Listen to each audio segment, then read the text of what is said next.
সাদাত বলে, এই অফিস না ব্রো, এই অফিসে গিয়ে সবাই নিজেকে হালকা করে। সাদাতের কথা আলভির বুঝতে একটু সময় লাগে। আচ্ছা চলো সবাই। সোফায় বসে থাকা আলভির মামা বলে, যেখানেই যাও বেশি রাত করো না কেউ, দ্রুত ফিরে এসো। আচ্ছা। বাড়ি থেকে বেরিয়ে যায় 5 জন। শামসুন্নাহার বেগম মায়ের রুমে আসেন। মায়া তখন মান্তাসাকে নিয়ে খেলছিল নিজের রুমে। ওর বেশি মানুষজন ভালো লাগে না এখন, তাই নিজের রুমে এসে বসে আছে। এই তো বসে আছি নানু, বসুন। উপরে উপরে হেসে কথা বলেও ভেতরে ভেতরে রাগ হয় মায়ের। এই বুড়িকে ওর দুধ চোখে সহ্য হয় না। শামসুন্নাহার বেগম বেডের উপর বসেন মায়ের পাশে। মান্তাসার সাথে একটু কথা বলে মায়ের দিকে তাকান। মান্তাসা নিচে থাকতে চাইছিল না, তাই ওকে নিয়ে এখানে বসে আছি। কি ভাববো? কি? কেন নানু নাতিকে আবার বিয়ে করানোর জন্য মেয়ে দেখে রেখেছেন নাকি?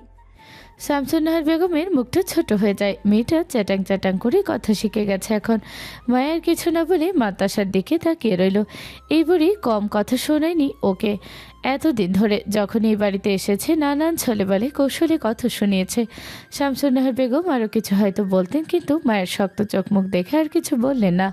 আলগোছে বসা থেকে উঠে রুম থেকে বেরিয়ে যান। মায়ের ডোরের দিকে তাকিয়ে থাকে। এখনও কি আগের সেই বোকা ভীত মায়া, নাকি যে চুপচাপ সব শুনবে কিছু বলবে না? যদি তাই ভেবে থাকে তাহলে ভুল ধারণা। এ মায়া আর চুপ থাকবে না, নিজের উপর করা অন্যায় আর মেনে নেবে না। একটা কথা শোনাতে আসলে 10টা শুনতে হবে। ফুপি, বলো বেবি। তো আব্বু যাবো? কেন আমার কাছে থাকলে কি হবে? চলো না, প্লিজ ফুপি। তুমি একা যাও, আমি যেতে পারবো না। কেন? কারণ তোমার ছোট আব্বু খুবই বাজে একজন মানুষ। না, তো আব্বু ভালো মানুষ, আমালে অনেক আদর করে। 2 দিন ধরে আসেনি, তার মধ্যে ছোট আব্বু অনেক ভালো মানুষ হয়ে গেল। উপর নিচ মাথা নাড়ায় মান্তাসা। চলো না। মায়া বিড়বিড় করে বলে, এই অসভ্য অভদ্র শয়তান বদলোকের সামনে যাব না আমি। এরপর আমার ধারে কাছে আসার চেষ্টা করলেও বাড়ি দিয়ে মাথা ফাটিয়ে দিব। একা একা কি বলতো তুমি? কিছু না, তুমি খেলো। না, তো আব্বুর কাছে যাবো। মহা মুশকিল তো। ছোট আব্বুর মধ্যে কি আছে যে তার কাছেই যেতে হবে? কি? আছো, দেখাচ্ছি। কি? ছোট আব্বু। ওই অসভ্য লোককে দেখতে চাই না আমি। মান্তাসা শোনে না মায়ের কোনো কথা। ওর এখন আলভির কাছে যেতে ইচ্ছে করছে। সে সকালে একটু কোলে নিয়েছিল, তারপর আর কোলে নেয়নি। এখন আলভির কাছে যাওয়ার জন্য মন ছুটে গেছে। মায়ের হাত টেনে ধরে করিডোরে এসে দাঁড়ায়। মায়া আর এক পাও আগায় না। মায়াকে টেনে নিয়ে যেতে না পেরে ওকে ছেড়েই দৌড়ে এগিয়ে যায় আলভির রুমের দিকে। ডোর ধাক্কা দিতেই খুলে যায়। রুমে লাইট অফ করে জানালা দিয়ে আলো আসছে ভেতরে। রুমে কেউ নেই। আবার দৌড়ে মায়ের কাছে ফিরে আসে। ছোট আব্বু নেই তো। রুমে নেই? না। রুমে নেই? তাহলে বোধহয় নিচে সকলের সাথে রয়েছে। চলো। মায়া মান্তাসার হাত ধরে সিঁড়ি পেয়ে নিচে নেমে আসে। সোফায় আলভি কেন, মাহির ছাড়া আর কোনো যুবক ছেলেই নেই। বড়রা সবাই গল্পে মশগুল হয়ে গেছে। তোমার ছোট আব্বু বাইরে গেছে মনে হচ্ছে। তুমি তোমার আব্বুর কাছে যাও এখন। মান্তাসা গুটি গুটি পায়ে মাহিরের কাছে এগিয়ে যায়। মায়া রুমে ফিরে যাওয়ার জন্য ঘুরে দাঁড়াতেই লীরা পেছন থেকে ডেকে ওঠে। ইচ্ছা না থাকা সত্ত্বেও দাঁড়ায় মায়া। লীরা মায়ের কাছে এগিয়ে আসে। চলো উপরে গিয়ে কথা বলি। মায়ের রুমে আসে দুজন। ওদের দুজনের পেছন পেছন আবার নাইমুরের ছোট বোন নাদিরা আসে। কেমন কাটছে তোমাদের দিনকাল? আলহামদুলিল্লাহ, খুব ভালো কাটছে আপু। তোমার কেমন কাটছে? ভালো। তা কি ভাবলে কোন বিষয়ে? তোমাদের দুজনের? আমি আর কে? বুঝছো না বোঝার ভান করছো নাকি? বুঝেও না বোঝার ভান করব কেন? ক্লিয়ার করে বলো, না বললে বুঝবো কিভাবে? তোমার আর আলভির যে ডিভোর্স কবে হচ্ছে? নতুন ভাবি খুঁজে রেখেছো নাকি আপু? মানে? মানে হলো এটাই যে আমাদের দুজনে তালাক হয়ে গেলেই তোমাদের ভাইয়াকে তো আবার বিয়ে করাবে নিশ্চয়ই। বিয়ে করার জন্য তো মেয়ে লাগবে। মেয়ে খুঁজে রেখেছো নাকি, সেটাই জানতে চাইলাম। আমি যেই প্রশ্ন করছি সেটার উত্তর দাও। তা না নিজেই উল্টো প্রশ্ন করছো। এই জন্মে তালাক না হলে কি খুব বেশি অন্যায় বা গুনাহ হয়ে যাবে? কি বলতে চাইছো? আমি কিছু বলতে চাইছি না। আমি তো মুক্তি চাইছি, কিন্তু তোমার ভাইয়া তো কিছুতেই রাজি হচ্ছে না। এখন সুন্দরী বতী মেকআপবতী, স্টাইলিশবতী, গোছালোবতী, শয়তানি শয়তানিবতী, শয়তানিবতী, ন্যাকাবতী, ছ্যাঁকাবতী, ছ্যাচরাবতী, কুটনিবতী মেয়ে খুঁজে বের করে তোমার ভাইয়াকে দেখাও। তাকে পছন্দ করে যদি আমাকে একটু মুক্তি দেয়, আমি তাহলে একটু খুশি হব। পাগলের মতো কী সব বলছো? এরকম গুণওয়ালা মেয়ে খুঁজে পেলে নিয়ে আসবে, আমি নিজ দায়িত্বে তোমার ভাইয়াকে বিয়ে করিয়ে দিব তার সাথে। এই গুণগুলো না থাকলে কিন্তু বিয়ে ক্যান্সেল। সত্যিই পাগল হয়েছো নাকি তুমি? পাগল হতে যাব কেন, আজব। এইসব গুণ তো আমার মধ্যে নেই, ছিল না কখনো। তোমার ভাইয়ের বোধহয় এই সব গুণওয়ালা মেয়েই পছন্দ। এসব গুণওয়ালা মেয়ে দেখলেই তো দাঁত বের করে হাসে। মানসিকভাবে অসুস্থ হয়ে যাচ্ছ তুমি, দ্রুত চিকিৎসা করাও নিজের। নাদিরা, আয়। দুজনে চলে যেতেই মায়া চিত হয়ে শুয়ে গা ঝাঁকিয়ে হেসে ওঠে। সন্ধ্যার পর বাড়িতে ফিরে আসে 5 জন। বাকি 4 জন স্বাভাবিক থাকলেও স্বাভাবিক নেই আলভি। আলভির হাতে পায়ে কপালে ব্যান্ডেজ বাঁধা, সাদা শার্টে জায়গায় জায়গায় লাল ছোপ ছোপ দাগ হয়ে আছে। খুঁড়িয়ে এগিয়ে আসছে। সোফায় বসে থাকা সকলেই লাফিয়ে উঠে দাঁড়ায়। দ্রুত এগিয়ে আসে আলভির কাছে। ঐশী রহমান ছেলেকে ধরে উতলে হয়ে বলে, তোমার কি হয়েছে আলভি? এমন অবস্থা কিভাবে হলো? কোথায় গিয়েছিলে? শান্ত হ, মোর সেরকম কিছু হয়নি। বাইক নিয়ে পড়ে গিয়েছিলাম, হাত পা ছিলে গেছে একটু একটু। কিভাবে পড়লে? চালাতে গিয়ে। সাদাত বলে, ভাইয়া বাইক চালাতে পারে না, 2 দিন শিখেছে। আজকে ভালোই চালাচ্ছিল, গিয়ার বাড়ির টান বাড়িয়ে টান দিতেই বাইক নিয়ে রাস্তায় চিৎপাটন হয়ে গিয়েছিল। আর এখন এই অবস্থা। কয়েকজনের অবাক গলার স্বর। আলভি বলে, বাইক চালাতে না পারাটা কি অনেক বড় পাপ? না মানে এত বড় হয়েও বাইক চালাতে পারো না, তাই আর কি। আগে কোনোদিন চালাইনি, তাহলে শিখবো কিভাবে? জার্মানিতে বাইক নেই? নাইমরের ছোট ভাই বলে কথাগুলো। জার্মানিতে বাইক আছে, কিন্তু আমার মুতার সময় নেই, তাই চালানো শিখতে পারিনি। আলভির কথা শুনে ছোট বড় সকলের অবস্থাই দেখার মতো হয়।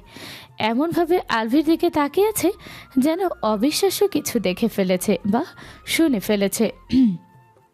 আশ্চর্য, এই ছোট্ট একটা কথার জন্য এভাবে তাকিয়ে থাকার কি হয়েছে?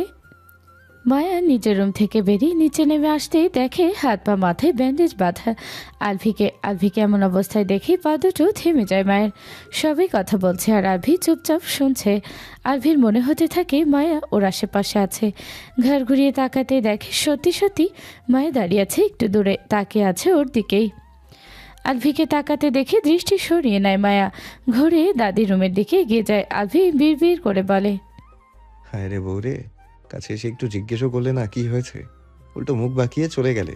ফাঁসানবু বলে বসা থেকে উঠে দাঁড়ায়। খুঁড়িয়ে এগিয়ে যায় সিঁড়ির দিকে। মায়া দাদির রুমে এসে দেখে দাদি এখনও জায়নামাজের উপর বসে তসবিহ পাঠ করছেন। মায়াকে দেখে কাছে ডাকেন, ড্রয়িং রুমে কি হয়েছে? সকলে জোরে জোরে কথা বললো কেন? তোমার পেয়ারের নাতির কি যেন হয়েছে। মাহিরের? ওর আবার কি হলো? নামাজ পড়তে আসার আগে না ওকে সোফায় দেখে আসলাম?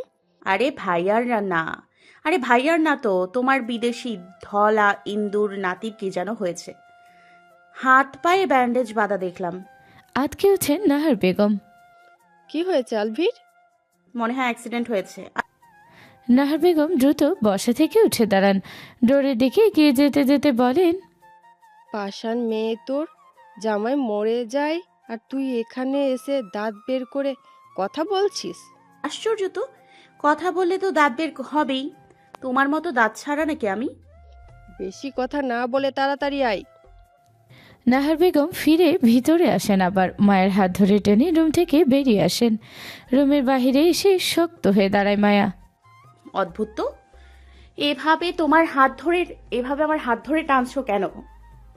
বাড়িতে এতগুলো মেহমান এসেছে, তারা কি বলবে ছেলেটার অ্যাক্সিডেন্ট হয়েছে, আর তুই বউ হয়ে ওর সেবা যত্ন তো দূরে থাক, কাছেও যাচ্ছিস না। মেহমানরা খুশি হবে। এখন ছাড়ো আমার হাত, তোমার ওই শয়তান নাতির সামনে যাব না আমি। জামাইকে এভাবে বলতে হয় না। ও নাতির জন্য দরদ উতলে পড়ছে বুঝি? তুই বেশি কথা বলছি। যাব না আমি। নাহার বেগম শোনেন না মায়ের কোনো কথা, হাত জোর করে ধরে রেখে ড্রয়িং রুমে নিয়ে আসেন। আলভি কোথায়? নাহার বেগমের কথা শুনে সবাই ওনার দিকে তাকায়। মাহির বলে। নাহার বেগম আর কোনো কথা না বলে সিঁড়ির দিকে এগিয়ে যান মায়ের হাত ধরে রেখেই। সোফায় সবাই বসে আছে, তাই মায়া কিছু বলছে না। দাদিকে ধরে নিয়ে উপরে উঠে আসে। এখন ছাড়ো আমাকে। কোনো ছাড়াছাড়ি নেই, তুই তাড়াতাড়ি আয় আমার সাথে। বুড়ো হয়ে গেছো, শরীরে এখনো এত শক্তি কেন? তোর বয়সে আমি 2 সন্তানের মা হয়ে গিয়েছিলাম। আশ্চর্য, আমি বলছি একটা, তুমি বলছো আরেকটা। বেশি কথা না বলে আয় আমার সাথে। মায়াকে টেনে নিয়ে আলভি রুমের সামনে এসে দাঁড়ায়, কিছুতেই ভেতরে প্রবেশ করবে না। আলভি, দাদির গলার স্বর শুনে ড্রেসিং টেবিলের সামনে এসে ডোরের দিকে উকি দেয়। ভেতরে আসো। তুমি একটু আসো।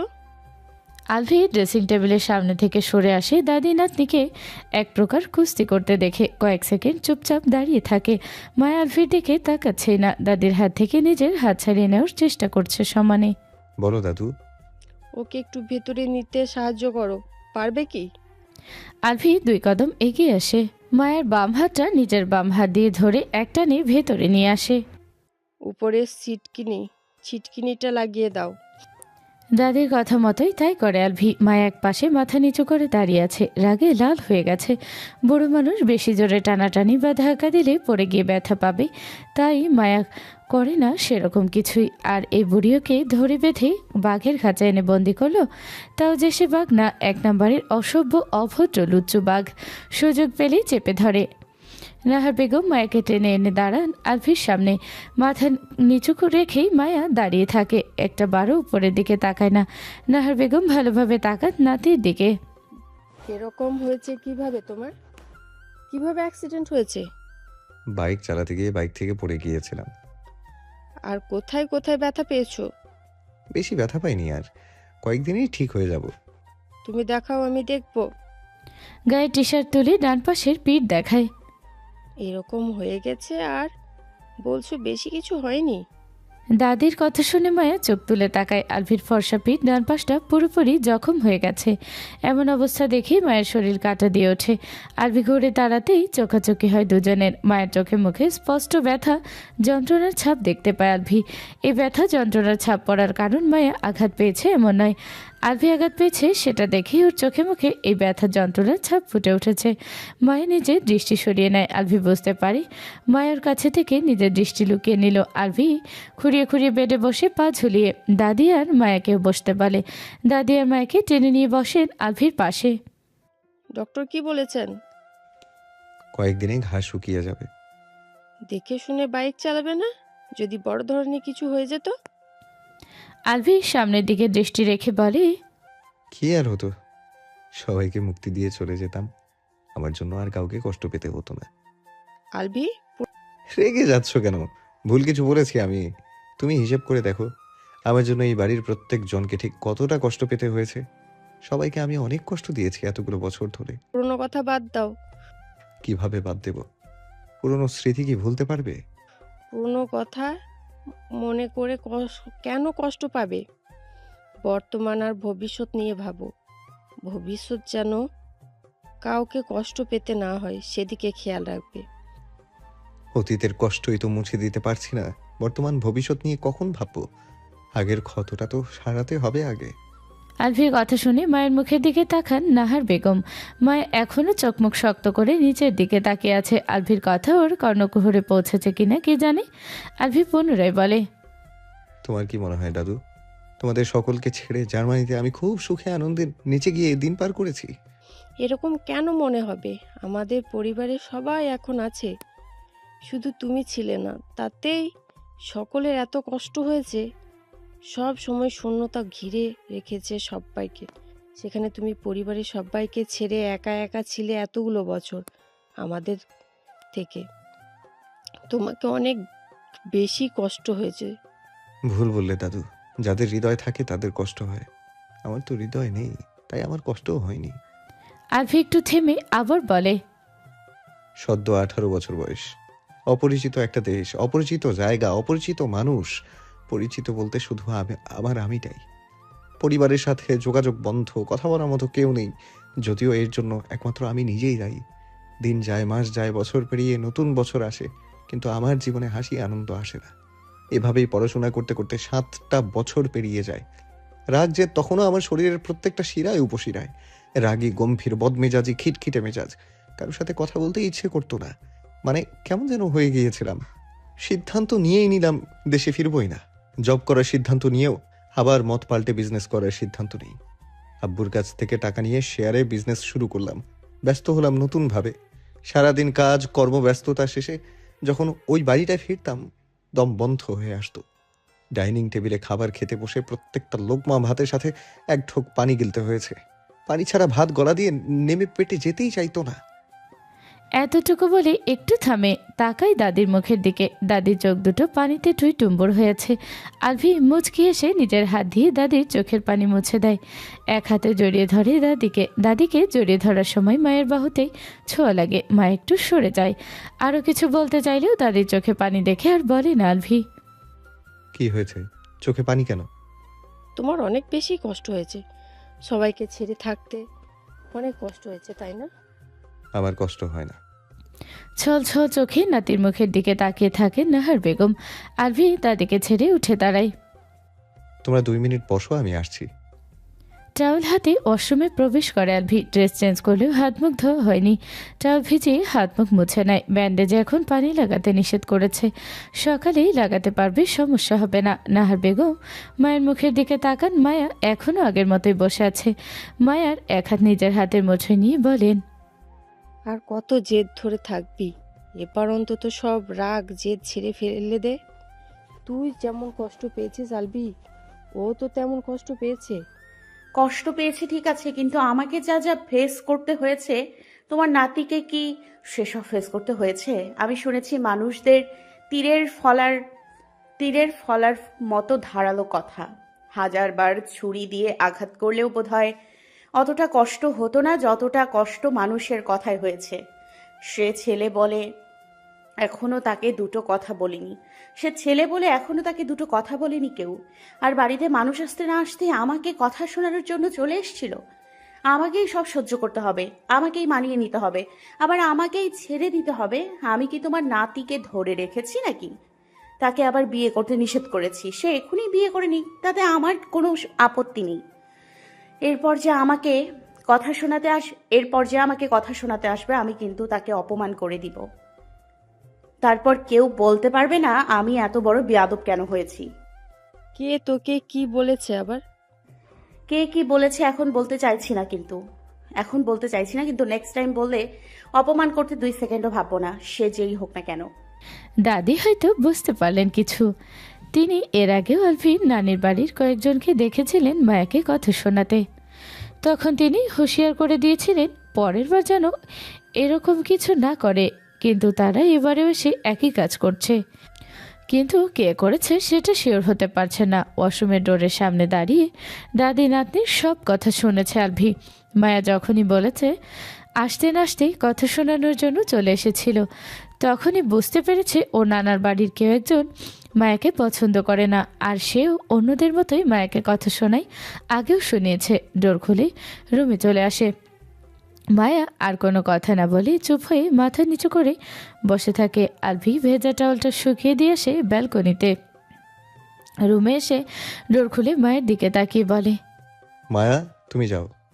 মায়া আর 1 সেকেন্ডও দেরি করে না, সাথে সাথেই উঠে রুম থেকে বেরিয়ে যায়।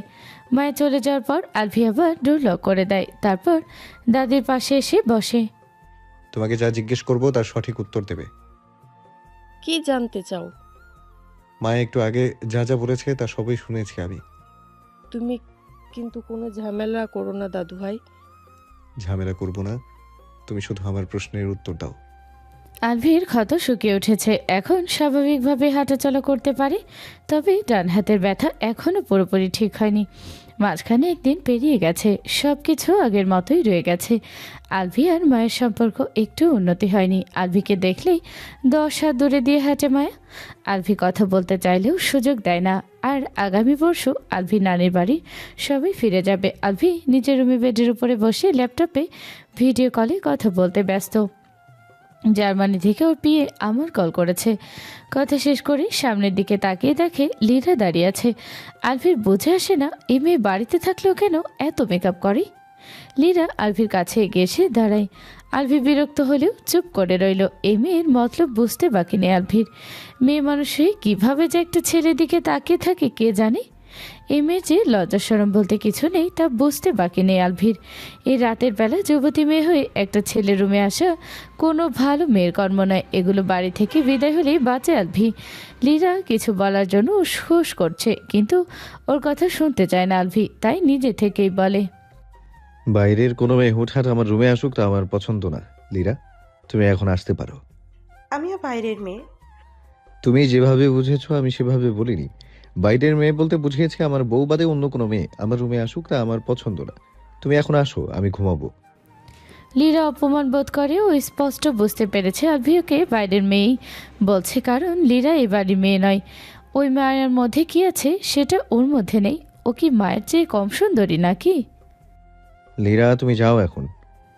লীরা মুখ কালো করে রুম থেকে বেরিয়ে আসে। গেস্ট রুমের সামনে ওর দাদি শামসুন্নাহার বেগম দাঁড়িয়েছিলেন। লীরা গেস্ট রুমে ঢোকার আগে ফেটে যায়।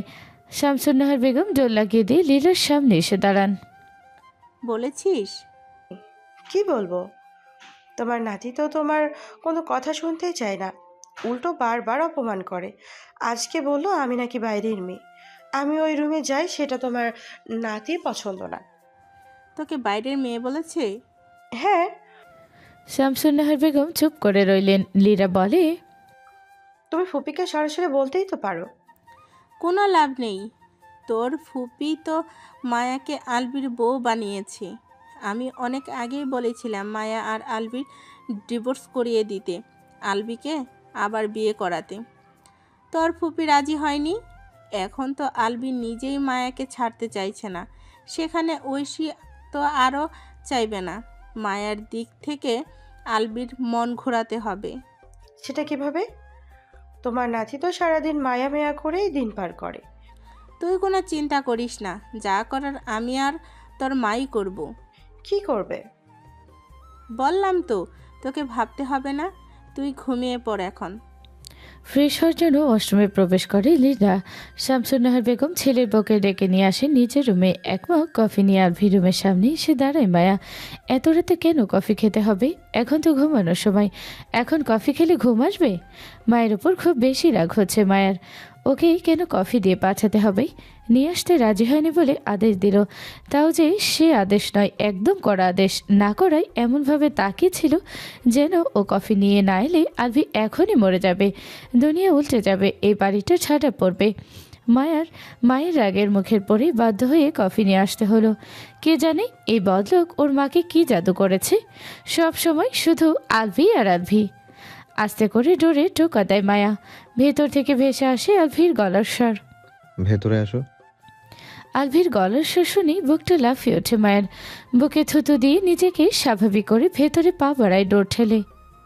মায়াকে দেখে আলভি অনেক বেশি অবাক হয়। ভাবেনি মায়া কফি নিয়ে আসতে পারে। এই মেয়ের যা তেজ হয়েছে আজকাল, তাকালেও মনে হয় চোখ দিয়ে ভস্য করে দেবে। কোনো কথা না বলে কফির মগ এগিয়ে দেয় আলভির দিকে। টেবিলের উপর রাখো। এগিয়ে গিয়ে বেডসাইড টেবিলের উপর রাখে কফির মগটা। ততক্ষণে আলভি রুমের ডোর লক করে দিয়েছে। চলে যাওয়ার জন্য দ্রুত ঘুরে পা বাড়ায় মায়া। এদিকে এসে খপ করে হাত টেনে ধরে আলভি। রাগি চোখে তাকায় মায়া। হাত ছাড়ুন বলছি। অন্য কোনো মেয়েকে ধরেছি? ধরুন, নিষেধ করেছে কে? শুধু আমাকে ধরবেন না, ছোবেন না, হাত ছাড়ুন এখন। বউ থাকতে অন্য মেয়েকে কেন ধরতে যাব, ছুতে যাব? আপনার বউ মরে গেছে অনেক আগে। আগের বউকে বাঘে খাক, তাতে আমার সমস্যা নেই। বর্তমান বউটা থাকলেই হলো। যদিও আগের বউটা একটু বেশি কিউট ছিল, সহজ সরল নম্র ভদ্র বোকা পাখি। বর্তমান বউটা বদরাগী, কথাই বলা যায় না, খ্যাক খ্যাক করে। রাগে মায়ের নাক লাল হয়ে ওঠে। হাত ছাড়ুন, নয়তো কিন্তু মাথায় বাড়ি মারবো। বিধবা হবার এত তারা কেন? মায়া আশেপাশে নজর বোলায়। রুম ঝাড়ুটা দেখতে পায়, কিন্তু ওটার কাছে যাবে কিভাবে? এই শয়তান লোকের যে শক্তি, হাত ছাড়াতে পারবে বলে মনে হয় না। আপনার কফি ঠান্ডা হয়ে যাচ্ছে। হোক, সবাই ঘুমিয়ে গেছে, গরম করে দেওয়ার জন্য কেউ নেই। আমি করতে পারি। হাত ছাড়াতে না পেরে আলভির হাত কামড়ে ধরে মায়া। এত জোরে কামড় দেওয়ার পরেও আলভি ছাড়ে না মায়ের হাত। আলভির হাত ছেড়ে আলভির মুখের দিকে তাকায়। এলো কোন মাটি দিয়ে তৈরি? এত জোরে কামড় দিলেও ব্যথা পায়নি নাকি? এমন স্বাভাবিক আছে কিভাবে? হাত ছাড়ুন। ছেড়ে দেয় আলভি। মায়া দ্রুত ডোরের কাছে এগিয়ে যায়। উপরে ছিটকিনি লাগিয়ে দিয়েছে শয়তান লোকটা। ওই পর্যন্ত মায়ের হাত পৌঁছাচ্ছে না। এত বড় করে কেন ডোর বানাতে হবে? এই ডোরের ভেতর দিয়ে কি জাহাজ চলাচল করবে নাকি? মায়া আশেপাশে নজর বুলিয়ে চুল আনার জন্য এগিয়ে যায়। আলভি ডোরের সামনে দাঁড়িয়ে থাকে। আজকে আর যেতে দেবে না এই রুমের বাহিরে। পুরো 2 দিন পর আজকে হাতের নাগালে পেয়েছে। সামনে থেকে সরুন। সরাও। কি শুরু করেছেন? বাড়ির সবাই মিলে মজা করছেন আমার সাথে। বাড়ির সবাই করলে করতে পারে, কিন্তু আমি করছি না। কয়েক কদম এগিয়ে গিয়ে ঝাড়ুটা হাতে তুলে উল্টো করে ধরে। সামনে থেকে সরুন, নয়তো ঝাড়ু দিয়ে মারবো। পারলে মারো। সত্যি সত্যি কিন্তু মারবো। মারো। সরবেন না? না। সরবেন না? আমার সব কথা শুনবে তারপর। কেন শুনবো আপনার কথা? কারণ আমি বলবো তাই। কেন বলবেন? তোমাকে বোঝানোর জন্য। কেন বোঝাবেন? যেন 10-12টা বাচ্চা পয়দা করতে পারি। বিরক্ত হয়ে শেষের কথাগুলো খুব দ্রুত বলে আলভি। মায়া হাতে ঝাড়ুটা দিয়ে ঠাস করে বাড়ি বসায় আলভির বাম হাতের বাহুতে। অসভ্য অসভ্য শয়তান লোক, ঠাডা পড়বে মুখের মধ্যে। অবাক হয়ে তাকিয়ে রইল আলভি। সত্যি সত্যি বাড়ি মারল। এই বউ তো ওর গলা কেটে দিতেও 2 মিনিট ভাবে না। হাতে ঝাড়ু ফেলে জোরেই শক্তি প্রয়োগ করে আলভিকে ধাক্কা দেয় মায়া। অন্যমনস্ক থাকায় টাল সামলাতে না পেরে পাশের দেয়ালের সাথে বাড়ি খায় মাথায়। বাড়ি খেয়ে সাথে সাথে আবার নিচে পড়ে যায়। কোনো রকমে ডোর খুলে রুম থেকে বেরিয়ে আসে। দৌড়ে নিজের রুমে এসে ডোর লক করে দেয়। শরীর থরথর করে কাঁপছে। দ্রুত বেডে শুয়ে পড়ে উপর হয়ে। কি করে ফেললো? ওর মা যদি জানতে পারে আলভিকে ঝাড়ু দিয়ে মেরেছে, তাহলে ওকেই ঝাড়ু দিয়ে মেরে বাড়ি থেকে বিদায় করবে। আলভির মুখে অমন কথা শুনে হাত দুটো আপনা আপনি বাড়ি মেরেছে। ওর কোনো দোষ নেই। ও মারতে চায়নি তো সত্যি সত্যি। এখন কি হবে? শোয়া থেকে আবার লাফিয়ে উঠে বসে। যে জোরে ধাক্কাটা দিল, ঠাস করে দেয়ালের সাথে গিয়ে মাথায় বাড়ি খেলো। বেঁচে আছে না মরে গেছে, নাকি অজ্ঞান হয়ে গেছে? এত জোরে বাড়ি খেয়েও তো চিৎকার করলো না। ভয়ে মায়ের হাত পা আরও বেশি কাঁপতে শুরু করে। আলভি যদি মরে যায় তাহলে পুলিশ ধরে নিয়ে যাবে, জেল হবে, ফাঁসি হবে, তারপরও নিজেও মরে যাবে। না, এ কিছুতেই হতে পারে না। আলভি কি অবস্থা কে জানি? ওর তো এখনই শ্বাস বন্ধ হয়ে আসছে। না, কিছু হবে না আলভির। এত বড় হাতির মতন একটা লোক ওর মতন মশার ধাক্কা খেয়ে মরতে পারেই না। হয়তো মাথায় আঘাত পেয়েছে, বরফ দিলে ঠিক হয়ে যাবে। বেড থেকে নেমে দাঁড়ায়। একবার দেখে আসা উচিত কি অবস্থা আলভির। থর থর করে কাঁপতে কাঁপতে রুম থেকে বেরিয়ে আসে। আলভির রুমে না গিয়ে আগে নিচে কিচেনে আসে। ফ্রিজ থেকে একটা ঠান্ডা পানির বোতল নেয়, আইসক্রিম নেয় সাথে। তারপর আবার উপরে উঠে আসে। বাড়ির কারও কোনো সারা শব্দ নেই। সবাই নিজেদের রুমে নিশ্চুপ হয়ে রয়েছে। আলভি রুমে ডোর ঠেলে ভেতরে ওকে দেয়। কই আলভি কই? ঝাড়ু টুল কিছুই তো নেই সামনে। আর না আলভি আছে। হাও হয়ে গেল নাকি? মাথাটা আরেকটু ভেতরে নিয়ে গিয়ে পুরো রুমে নজর বোলাতে দেখে আলভি ড্রেসিং টেবিলের সামনে দাঁড়িয়ে ড্যাব ড্যাব করে তাকিয়ে আছে ওর দিকে। এভাবে তাকিয়ে থাকতে দেখে ভয় পেয়ে পিছিয়ে আসে মায়া। যাক বাবা, মরেনি, অজ্ঞানও হয়নি। ব্যথা তো পেয়েছে নিশ্চয়ই। নিজেকে স্বাভাবিক করে নিয়ে ভেতরে প্রবেশ করে বিড়বিড় করে হেঁটে। আলভির কপালে বাম পাশটা লাল হয়ে ফুলে উঠেছে। বাম পাশের গালও লাল হয়ে আছে। ড্রেসিং টেবিলের সামনে দাঁড়িয়ে নিজেকেই দেখছিল। মায়া যে আবারও রুমে আসবে কল্পনা করেনি। যা না ভাবে শুধু তাই হচ্ছে আজকে। মায়া হাতের আইসক্রিমগুলো এগিয়ে দেয় আলভির দিকে। বরফ দিলে ব্যথা তাড়াতাড়ি কমে যাবে। আলভি মুখ ঘুরিয়ে বলে, লাগবে না, মাথা ফাটিয়ে এখন এসেছে বরফ দিতে। মায়া মনে মনে বলে, মেয়েদের মতন ঢং করতে পারে আবার। বরফটা লাগান গলে যাচ্ছে তো। আলভি বেডে গিয়ে আদর্শ হয়ে বসে। লাগিয়ে দেওয়ার ইচ্ছা থাকলে দাও, না হলে নিয়ে চলে যাও। মায়া আগের মতোই দাঁড়িয়ে রইল। আলভি আবার বলে, ব্যথা তুমি দিয়েছো, সরাবেও তুমি। আর না সারানোর ইচ্ছে থাকলে নিজের মাথায় দাও, তাতে যদি ওই আগ্নেয়গিরি একটু ঠান্ডা হয়। মায়া আলভির মুখের দিকে তাকিয়ে থাকে। কোন দুঃখে মায়ের রাগ দেখে ভয় পেয়ে কফি নিয়ে এসেছিল। না কফি নিয়েও নিজে আসতো আর না এসব কিছুই ঘটতো। সব ওর মায়ের দোষ। ইচ্ছে না থাকার সত্ত্বেও এগিয়ে যায় আলফির কাছে। আইসক্রিম হাতে তুলে নেয় একটা, থর থর করে কাঁপতে থাকা হাত বাড়িয়ে কপালের ফোলা ফোলা জায়গায় বরফ ধরে। আলফি মনে মনে অনেক হাসে। ও নিজে বরফ নেওয়ার জন্য যাচ্ছিল নিচে। মায়াকে পানি আর আইসক্রিম বক্স নিয়ে এগিয়ে আসতে দেখে দ্রুত সরে এসে ড্রেসিং টেবিলের সামনে দাঁড়িয়েছিল। তখন মায়াকে দেখে অবাক হওয়ার ভান ধরেছে।